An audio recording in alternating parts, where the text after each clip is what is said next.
someone said the words, I feel hopeless. And that was awful. I was like, worst place to be. yeah. And I was like, oh no. And I even thought, I'm like, okay, do we have time for her not to feel hopeless by, tomorrow at noon? Welcome to the Hope and Hairspray podcast. I'm Rhodi Cate. And I'm Kelly Osborn. Our minds will always believe what we tell them. This podcast will help give you truth, give you hope, and also give you a little hairspray to make it all stick. Let's jump in. Hello, hello. Hi. Oh my goodness. So this weekend was incredible. It was. Phenomenal because it was the kickoff of our first ever women's sabbatical weekend called Hope and Hairspray. Mm-hmm. And it had a theme.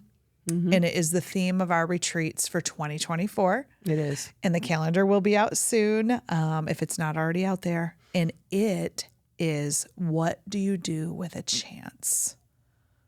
So why did we pick that? Well, someone brilliant I know, you. I don't know. Why in the middle of a conversation on Zoom from Michigan to, Washington State, you said, hey, Rhodi, I'm going to read you a book. And you a children's book. Oh, wait. All right. And you were probably thinking... Well, I probably liked the idea of a children's book better than a regular book anyway. But yeah. Because it would have been shorter. Exactly. My attention span is the gnat of a gnat. Yeah. And so you read the book and I physically felt it. Like visceral. Yeah. Oh, absolutely. Like I got chills and I, not just even chills. There's a part in, I don't know how much we want to share or not share, but there was a part in it where I was like, I missed chances. I mean, it was like, yeah. Yeah. It's an emotional journey. It was emotional. Can be an emotional journey. Yeah. And I think that was what I thought was interesting about the weekend. Because, of course, when we did it, we do read it. And, of course, I'm always like, Kelly, you get to read because she does, you do that so well. Thank you. They had different reactions every time they read it. Like, it was a journey for them, the rereading of it. And so, so you read the book. And I'm not even sure what happened from there. I think it was just like, women need this. Women need to hear this. Absolutely. Because we start with truth. We do. We always start with truth. We always start with truth. So we are truth, hope, and hairspray. That's our tagline. And we start with truth. And we did say women need to hear this. And because it frames what we do in a different way, what to do with a chance puts it differently than what are your hopes? What are your dreams? What are your goals? Like, what do you do with a chance? Sort of boiled it down in a different perspective. And it's good to have a different perspective, don't you think? Absolutely. Yeah. Absolutely. It's a different lens. And we're going to be doing that a lot on the podcast, is giving you a different lens to look through. When you go to the eye doctor, chick, chick, chick, chick. I just found out recently they don't need to do that. What? It's true. They don't need to do that. That's what I was told by somebody who has a ton of eye issues. They don't really need to do that. But what we are offering you is inspiration through a different lens. Okay. And the great thing is that you get to choose. Mm-hmm. So when I read Rhodi the book, it was magical. It was. Right. It was, it's easy. You're like, oh, I get that. I can see myself there. You hadn't read it before either, had you? Was that, you hadn't read that I one? had read this author's other books. Right. And so I just pulled it out of the set. Mm-hmm. And I just felt compelled. Mm-hmm. Felt it just totally in my soul and my heart to read that book. And we knew without a shadow of a doubt that women needed to hear this. Yeah. Right. So based our whole 2024 sabbatical weekends off this. Mm-hmm. So we're going to walk you through some of those with some stories today. Like how did you miss a chance? Have you missed a chance? Mm-hmm. What did it feel like? So we're going to kind of look at those different angles and where we have been through, because we have missed chances. We have lamented, we have felt what it feels like to miss chances. Right. But along with Hope and Hairspray, we will give you things that help you make it stick. Like, even if it's something simple, but we'll talk about that later on in Absolutely. this episode. Absolutely. So I think we start with, the truth. So is there when you stop and think back, is there a chance that you feel like you missed or didn't take, or maybe didn't work out the way you thought? What do you have? What are you thinking? Absolutely. So, if anything, one would think, if you're in my circle, that Kelly Osborn doesn't need to take any more chances. I am a chance taker. So I thought, I've got confidence to take chances. It's not an issue for me. I've never seen it as a challenge for me until about 1.5 years ago. We had been pursuing purchasing an industrial foundry. Yeah. And we what's a foundry? Tell people. A foundry is where they melt down metals and reform them into different parts. And it was an active foundry. Right. And so this was something that we named this project River Forged. It was by a river. The whole thing became very clear to me what we needed to do with this project. We pursued it. We planned it. You helped with that. I did. And after 3 years, almost to the day, a ton of resources, we couldn't get that project across the finish line. And the chance was gone. And you had to let go. Right. Yeah. You had to let go. I had to let go of that. And that, I don't usually have to let go of things, right? Like you make it there's no happen. plan B for Kelly Osborn. There's plan A, and we make it happen. I do believe wholeheartedly it was the right decision. But just because something is the right decision doesn't mean it's not hard. Right. And so that was really, really hard. Have you had a chance that you can think of that you missed, or it didn't turn out like you thought it was going to? Well, so many things, but when you read the book, I didn't have a specific chance in mind, but what I'm high in empathy. I'll just put that together. I literally felt like I had just lost a chance right then.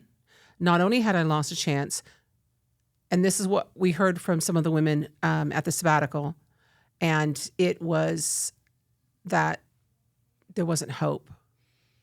Like, you lose the hope, and that you're not going to then have another chance. And that's really what I felt. And it was, and probably a lot about my business. Because, I was in corporate America for so long, and I did learning and development, leadership development, coaching, all those things.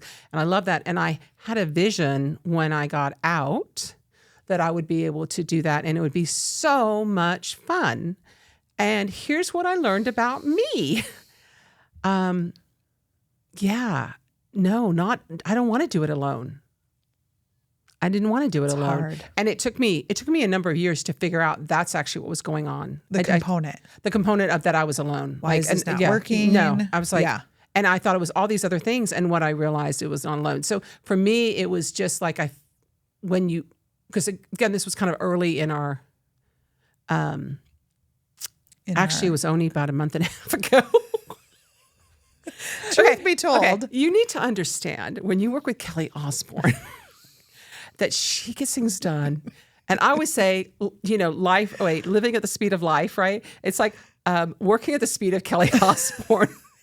You get so much done. No, it's good. I need that. I need that. You're high in execution, getting things done, and I'm not. But I need your strategy, because I definitely need people around me that say, did you think about that? And I'll be like, nope, not at all. And I get that from you. Let's be a little more thoughtful in our process. See, that's funny. I don't see that, but we can talk about that later, because I think you are very thoughtful. You say a lot that you don't have strategy. And I think that in some ways, maybe you don't, but you look at things and ask questions, and you do. So, but okay, that's another episode. I'm kind of a build the plane while it's flying girl. You have to admit, right? I hate that expression. You physically cannot build a plane while you are flying. And where I used to come from, like one of my corporations I worked in, that was what they said all the time. And I'm like, no, you it's not can possible. remodel a plane. Well, and we Fine. changed it. Yeah, we Truth be did. told, we changed it yesterday even, Yeah. I think. I said, how about we are laying the track as the train is coming? And you're like, yep, I can get on board with that. It was kind of funny. Yeah, because logistically, like, I'm not a scientist. I don't even play one at work. That's just not who I am. I know that that's possible. I mean, it's dumb. Potentially, if you were going too fast. Oh, I did say that. Okay. I know. Sorry. It's okay. Differences. Yeah, different. That's right. You'll hear as you listen to us that Kelly and I are very similar in some ways. We definitely have a lot of values, but you and I have some things that we do things differently. We do. But it works because we are better together. Absolutely. I get to use your strengths, you get to use my strengths, and then together we multiply some things, right? Absolutely. So that's so 1 great. + 1 is then 3 sometimes. Exactly. Because we're like, oh, wow, I never thought about that angle. Yes. Right? Yeah. No, absolutely. Absolutely. So, so for me, when I read the book or I heard the book, which was actually really powerful, and it was So in that powerful. moment at the end, I think I was the one that just said, that's our sabbatical. And I think we were calling it a retreat at the time. Mm-hmm. And then as we dug deep, and I always like to say, it's not your mama's retreat because it's not a women's weekend. It's not going out and having, I don't know, in Texas, in the Dallas area, there's a place out of town called Canton. It's this huge flea market. Parts of it are flea market, parts of it are, arts. Anyway, it's so great. And so girls will go there for the weekend. So it's not one of those trips. It's, when the sabbatical, although you break from your day-to-day life, you are doing work. And the work for 2024, as you said, is going to be, what do you do with a chance? Because sometimes you miss chances. And what happens? What happened? How'd you feel? What happened after that chance? So absolutely. So when we said no, or it came to the surface that this was a no, it was a lot of self-reflecting. Did I hear something wrong? Did I chase the wrong dream? Yeah. Did I? So a lot of wrestling with doubt. Okay. Right? Was that the wrong move? Oh my gosh, I screwed up. We talk about Clifton strengths a lot. And one of my strengths is responsibility. And it is, did I take people along for a ride? Mm-hmm. And because my word is my word. If I say I'm going to do something, yes, true. I mean, I'm going to die trying anyway. And I couldn't make that happen. So I felt like I was letting people down on a grand scale. This was a multi-million-dollar project. Yeah. And we had people waiting to have careers there. Mm. Right. So there was so much pressure. Your vision was so beautiful there. And Thank you. Again, I still feel like there's something different will come as a result of it, but it was a beautiful vision, and I was really proud of you for. Well, thanks for helping me get there. Brain vacuum. Rhodi is my brain vacuum. Yeah. Like she sucks it all out, puts it all on paper, and helps me see the clear path. Just, hey, this is what I heard. Instead of just like jumping in the train and stoking the furnace with coal. Yeah, and laying the track right in front of you. Laying the track right there, getting a lot of splinters. And with a multi-million-dollar deal, I mean, there was a lot on the line there. So you did all the right things. But I know you felt like you had doubt. Right, because I'd set up all my other companies. I'm a serial entrepreneur. I'm a peoplepreneur. So I built all these teams to exist without me in the day-to-day. So when that dream halted, I was like, wow, I guess I just go back to work, right? So I'd come into one company, hey, Kelly, what are you doing here? Oh, how's it going? And then I'd go to the other one. We don't need you. Right. Is that what Hi, how's it going? What can I help with? Oh, we're good. And I went through a big season of not belonging. I didn't know where I belonged. Right. So that was tough. Yeah. It was really tough. Yeah. But So what I learned this week about that you did feel really badly about that and you didn't know where you belong. And you actually, not with me, but you took a break a year ago. And you took some time on your own with some other powerful women to really examine where you were and where you wanted to go. Is that right? That's what I heard you say this week when you were talking to your group. Yeah. So I made sure that I surrounded myself with wise counsel. That is just something I live by. You do. I've been through a bad business deal and I didn't surround myself, and it was just bad. It was bad all the way around. So I've learned that lesson, make adjustments, pivot. And so I started interviewing those in my circle. Like, where do you think I should be? What are my talents? Because sometimes when you're super wounded by something, you need other people to pour into you. And also they have clearer vision. You can't see the forest for the trees, right? Like I was in the middle of that dark forest. And so I needed people, and just over and over and over, especially my husband and my children and their spouses, and my team, where do I need to be? And they're like, you're a coach. You inspire people, you facilitate people, you lead people to be better. And I was like, okay. And so it was just like, and you love that. I mean, you do love that. I love that. That was your, this when is I what met I you. help people do. I know, right? And I was in that space. Yeah. So what I also learned is some empathy. Right. Wow. This is what it feels like to be in this space. Oh. This is how people feel that I help. They come to you this way. So yeah, I learned a lot of empathy. I learned firsthand because I'd never been in that space before. Right. Always plan A, no plan B. Right. So I was like, what do you mean that's not happening? Oh, okay. Wow. Yeah.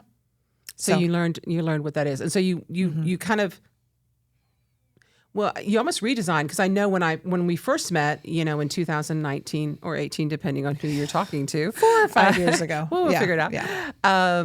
You said that you were a coach then, and that was your vision. That's where you were going. Yes. I mean, all your other businesses aside, you still had them and ran them, but the coaching was something that you loved, and I thought you did such a great job with it. So I was glad to hear when we connected again earlier this year, because we kind of go back and forth. We get busy, like every woman and every person really in the world. It gets busy. Anyway, and so it was that you're like, no, I'm not letting go of that chance, right? I want to take it again, because once you miss a chance, how do you feel? You feel there's doubt and fear, and you could be embarrassed. Yeah. You can be. For me, I was like, oh my gosh, people aren't going to be able to take me for my word. Right. Yeah. And that was a character thing for me. Right. Right. My character has been compromised. But I realized also through that, do I really have any control on how people view me anyway? I mean, because I've been called crazy a couple of times. And I had to switch that lens. Like, I totally see that as a compliment. Right. You cannot. I mean it like a compliment. Thank you. You cannot seriously do some of the things I do without being a little bit crazy. Right. Right. And I say crazy in just the best sense of the word, of course. But when you go through that, I had a choice. So what it came down to is, do I view this as failure? Do I view this as a dent in my character? I want to flip that switch. I want to change the lens on how I'm going to view that. And it did take my really inner circle to say, hey, but look at this. Like, we started a house flipping company to fund the Foundry Project. And so that house flipping company, of course, was called River Forged. And it still exists today. Like, we've had 2 of our sons working in it. One of our sons is working on a house right now in Virginia. Like, this company is now 3.5 years old. Right. And is we never would have done that. We've made several beautiful homes with this company. So they help me, the people in my circle help me see, but look what's come of that. We started another company literally 2 weeks after COVID hit. I think we actually filed 3 LLCs the second week of March that year. Okay. So it's what lens do I choose to look at that through? Right. And I'm not saying I got out of it quickly. And there's still times where I oh gosh, I wish that would have happened. Mm-hmm. I'm glad it didn't, because timing is perfect too. One of my favorite sayings is take a step in the woods and see what presents itself. Right. Like if you go into the woods and you're like, I'm going to get a deer today. It's that season right now for us. And you come home because you didn't get a deer and you're hungry. Yeah. But the next day you realized you passed the apple tree, you passed the brook with fish in it, you passed some berry bushes. You're like, wow, I could have ate yesterday. Mm-hmm. It's just widening your lens. Okay, let me just take a step in the woods and see what presents itself. And I think we found that too. We were taking steps, right? After we read the book, we had planned our path. We were going to get a deer, right? That was our goal. And then we were like, wow, we need to be very intentional about connecting with women at a deep level, intensive. It's almost like an intensive. Oh, it is. Absolutely. Right. Our sabbatical weekends. Yeah, absolutely. And I think what I remember from this idea of the choice and your particular project was you took the chance then, and as a result, something different did come out of it, something that would not have come out of it. And honestly, is it something better? Right? We love that. You know, is this going to happen? Yes. Or something better. Yeah. I mean, when you frame it like that, that is so beautiful, right? Something better happened as a result. However, we water our doubt like a little plant. We're like, hey, there's our doubt. Get some water on that. Let's pour it out. Let's make that grow. And that's why it's good to have that circle. And I'm glad you had that circle. But as a result of that exploration last year, that's how we got together. And that's how then we started this, obviously, Hope and Hairspray. Long story. And if you want to listen to more about it, you can go to the first episode, because that's what we talk about. But this what to do with a chance just bloomed from that conversation. And you said something, which says you get embarrassed. So think about when you've taken a chance and it didn't work out, embarrassed. You have to show your face to people that you said, hey, I'm going to do this, I'm going to do that. And so that, for me, that's really what hit home for me, because I'm going to go out and do this, do coaching. And I did, but it wasn't what I envisioned. It wasn't as much fun as I thought it would be. I love connecting. You know me. I want to help someone be the best version of themselves, 100%. And I did that a lot. I did that, in groups. I did that one-on-one. And so that part was fun. But the business of it wasn't very much fun. And so it wasn't much of a chance when you called and said, hey, I have this possibility. You want to talk about it? And I'm like, yep. And as we went through the months and then, finally decided that it's a sabbatical is what we need to do. And then what to do with the chance. So that to me was a chance. So this weekend when we were with the women in the sabbatical, I was amazed at just the reaction to, I've missed chances. And someone said the words, I feel hopeless. And that was awful. I was like, worst place to be. Yeah. And I was like, oh no. And I even thought, I'm like, okay, do we have time for her not to feel hopeless by, tomorrow at noon? I really was like, oh my gosh. And I guess the good news was she did. So that's kind of amazing. But it doesn't take that much time. But when you disconnect from the world and you spend and focus time on yourself and you have someone to guide, there's That's the key though. What? Spending focused time on yourself. Yeah. Women don't do that. No. They don't. Not at all. No. So they did that with this weekend, and we were able to guide them with what to do with the chance and reading that and talking that. And actually, she did leave very hopeful. Again, I was like, Everybody did. everyone did. You trust the process. Every woman left hopeful. They did. And that's part. We layered on truth. Yep. We instilled hope. And then we also gave them hairspray. Right. So hairspray is Right. those practical things, right? They're practical things that you do. And so everyone was doing something different. They had their own like goals, right? Their vision of hope was different. And so, but what we heard more often than not was, let's take a chance. Some people were willing to take big chances. We recommend what? Take a small chance. A little one. I do. Recommend. I'm talking about a multi-million-dollar foundry project.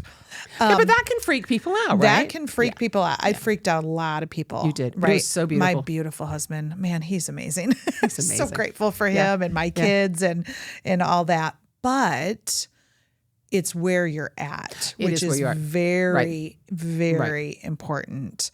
It could be small. Like what's a simple, this week, what can our listeners do to take a chance? What would be small scale? So I think you have to understand what a chance is. A chance is literally an opportunity. And it's not, it doesn't have to be big. In fact, someone said over the weekend, she's like, I don't really have as many girlfriends as, I have a husband and she has kids and all that type of stuff. I don't have kids. So that's a level of complexity that we don't encounter every day. I'm not sure how we would, based on the way. You have cats, though. Maybe no. Yeah, They're pretty independent. I don't know. No, I don't know how that mind. works. But sometimes, and things happen the way they're supposed to happen. But she's like, I don't really have many girlfriends. I don't have enough time. And I said, well, okay.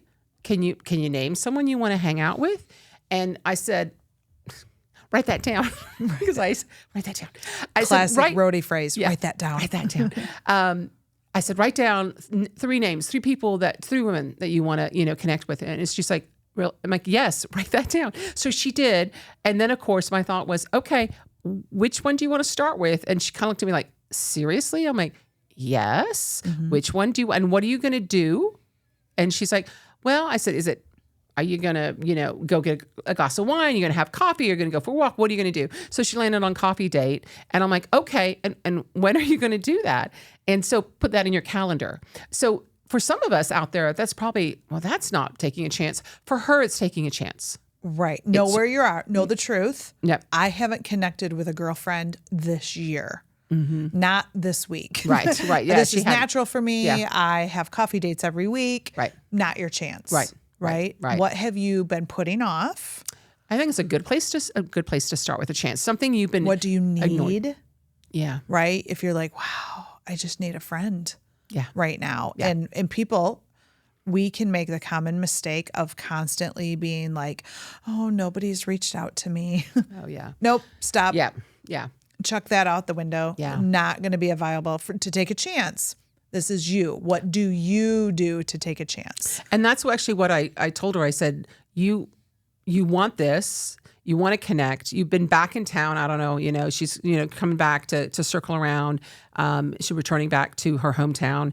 And I was like, you can't control anyone else, but you control what you do.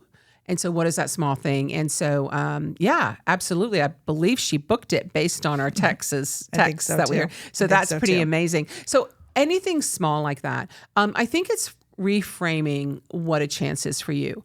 And so think of something that you've either been putting off, that you've had on your heart, and you just felt like you weren't brave enough to do it. And what do we say is you don't have to be brave all the time. Maybe you just need to be brave at the right time. Yeah, just a little bit brave. Right? And you're from Texas. So I love this because that's cattle, right? So we're going to stick a little cattle prod. This is the hairspray. So just think of one thing you can do this week to take a chance. Absolutely. And we'll see you next time.